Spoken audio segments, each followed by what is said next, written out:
Hello everyone, how are you all? Welcome back to my channel.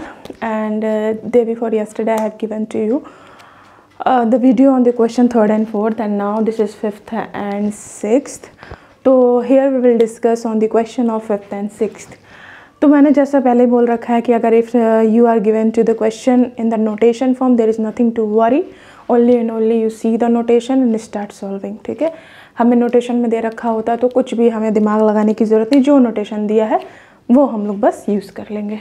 ठीक है, तो आपका नोटेशन क्या दे रखा है बच्चों, d की वैल्यू 5 है और s 975 है. बस अब हम d से तो कोई फार्मूला बनता नहीं, s9 का फार्मूला होता है, सीधा s9 का फार्मूला रखेंगे. 9/2 ब्रैकेट ऑफ 2a, a तो हमें पता नहीं, तो प्लस n क्या है 9 माइनस 1 इंटू डी कितना है 5, और s9 की वैल्यू बच्चों में कितनी दे रखी है 75. पुट कर देंगे 9/2 2a, 9 में से 1 गया 8, 5 जा 40, ये इधर चला जाएगा 75 इंटू 2 अपॉन में 9 बराबर 2a प्लस 40. 9 से तो कटेगा नहीं, तो इसका मतलब कुछ फ्रैक्शन सा आ रहा है, ये हो जाएगा 150/9 बराबर -40 बराबर 2a. 150 माइनस 36. आपको सेल्फ फ्रैक्शन वाला सॉल्यूशन तो करने आता ही होगा बच्चों, है ना. तो यहाँ पे 150 में से 360, मतलब 360 में से 150 सब्ट्रैक्ट करेंगे, 210 कितना आया 210, लेकिन माइनस का आएगा क्योंकि 360 बड़ा. -9 बराबर में 2 है, 3 के टेबल से काटिए, 3 3 जा 9, 3 7 जा 21, और 2 के टेबल से इधर से काट दीजिए 35, तो -35/3. ये आई किसकी वैल्यू, a की वैल्यू. फ्रैक्शन है, आई होप कि सही आया होगा. 2a + n - 1 इंटू में d. ठीक है, अब हमें a9 निकालना है बच्चों, तो a9 का फॉर्मूला क्या बनेगा, a + 8d.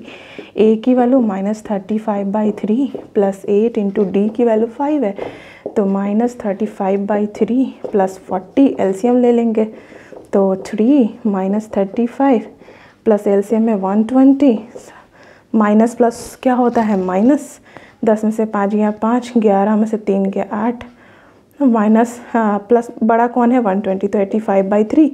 कटेगा क्या, नहीं कटेगा. ये रहा आपका रिक्वायर्ड आंसर. देखिए, अगर नोटेशन में दे रखा है तो सीधा थॉरली आप सॉल्व करते जाओ, क्वेश्चन में कुछ है नहीं. ठीक है, कुछ समझना बुझना नहीं, सिर्फ आपका कैलकुलेशन बहुत अच्छा होना चाहिए. कैलकुलेशन अच्छा है तो इस तरह के क्वेश्चन आपको फुल मार्क्स दे के जाएंगे. ठीक है, अगर कहीं प्लस माइनस की गलती होगी तो आप उसको देख सकते हो, और यहाँ पे सिर्फ और सिर्फ आपको तरीका बताया जा रहा है. प्लस माइनस की गलती किसी से भी हो सकती है, बट एग्ज़ाम में नहीं होनी चाहिए. ठीक है, अब है a बराबर 2, d बराबर 8, sn की वैल्यू 90.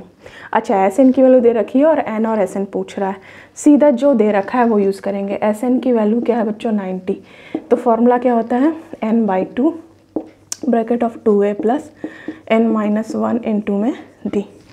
sn की वैल्यू 90 रख दिया, n/2 2 इंटू a की वैल्यू क्या है 2, और प्लस n तो पता नहीं, और d की वैल्यू 8 है. ये कुछ क्वाड्रेटिक जैसा बन जाएगा. 90 बराबर n/2 4 प्लस 8n - 8, अंदर मल्टीप्लाई कर दिया मैंने इसका. ठीक है, ये इधर चला जाएगा 180 बराबर n, 4 में से 8 गया माइनस का 4 प्लस का 8n. ठीक है बच्चों, 180 बराबर n, चाहो तो आप मल्टीप्लाई कर दो सीधा, -4n और प्लस 8n स्क्वायर. आप देख रहे हो क्वाड्रेटिक इक्वेशन आपको पता है कैसे सॉल्व किया जाता है, 4th चैप्टर में हम लोग पढ़ चुके हैं. ये बन गया आपका क्वाड्रेटिक इक्वेशन. इसमें से कुछ कॉमन है क्वाड्रेटिक इक्वेशन में, जब भी आपको कोई नंबर बड़ा दिख रहा हो उसको सिंप्लीफाई करने के लिए अगर कुछ डिजिट जा रहे हो, ये डिविजिबल हो रहे हो तो हटा दीजिए. जैसे आप इसमें से देखो 2 के टेबल से कट जाएगा. ठीक है, 4 के टेबल से कट जाएगा क्या, 4 चौको 16, हाँ 4 से भी कट जाएगा, तो 4 से काटिए. 4 से अगर आप काटते हो मतलब दोनों तरफ 4 से डिवाइड कर दो, तो 4 से आप काटते हो तो 2n स्क्वायर माइनस n, और 4 चौको 16, 4 पंजे 20. ठीक है, सही कटा, और 4 को 0 से डिवाइड किया 0. ये आ गया आपका क्वाड्रेटिक इक्वेशन. अब आपको इसका और इसका मल्टीप्लाई करना होता है, तो कितना हो गया बच्चों 90. अब 90 का ऐसा फैक्टर करें कि बीच वाला कितना है 1, तो 1 आ जाए. तो सो सिंपल, 9 × 10 या कहो 10 × 9, 10 9 जा 90 और 10 में से 9 गया 1, लेकिन हमें माइनस का 1 चाहिए, मतलब हमें 10 और 9 का फैक्टर तो मिल गया, 10 में से 9 जाएगा 1 आएगा, हमारी रिक्वायरमेंट तो फुलफिल हो रही है, लेकिन हमें माइनस का 1 चाहिए। तो हम इसमें जो बड़ी डिजिट होती है उसको माइनस करिए। बड़ा डिजिट कौन है? 10, तो माइनस का 10 और प्लस का 9, ये फैक्टर आपका बनेगा। दोनों में n पुट कर देंगे, ठीक है। तो मतलब आपका फैक्टर हो जाएगा 2n² minus 10n plus 9n minus 45 बराबर 0।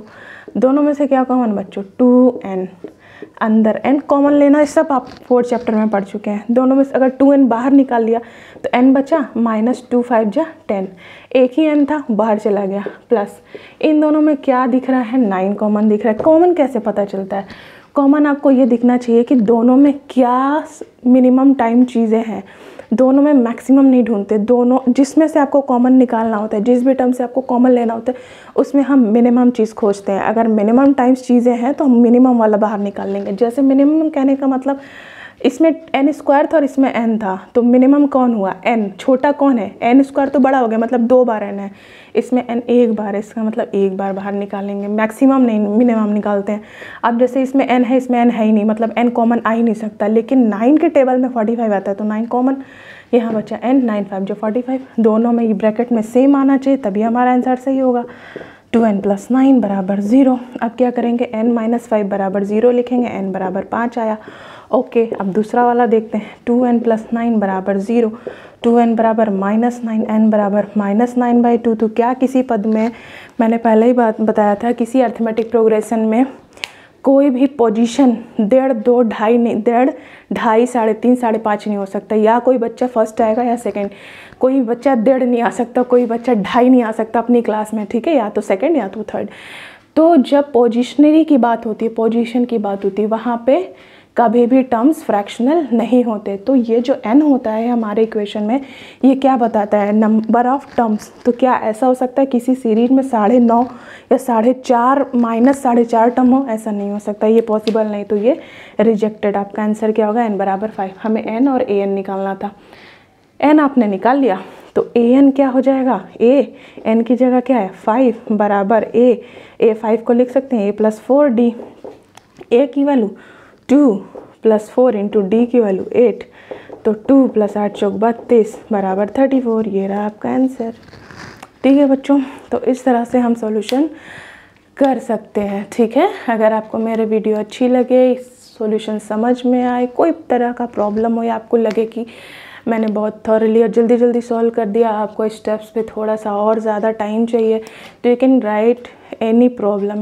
If you feel any problem after watching my video, you just write down your problem in the comment section. And if you feel after seeing my video very good and very understanding video, then also write precious comment, okay. And if you like my video, like, share and subscribe, or do share. Okay, bye bye, keep learning, take care.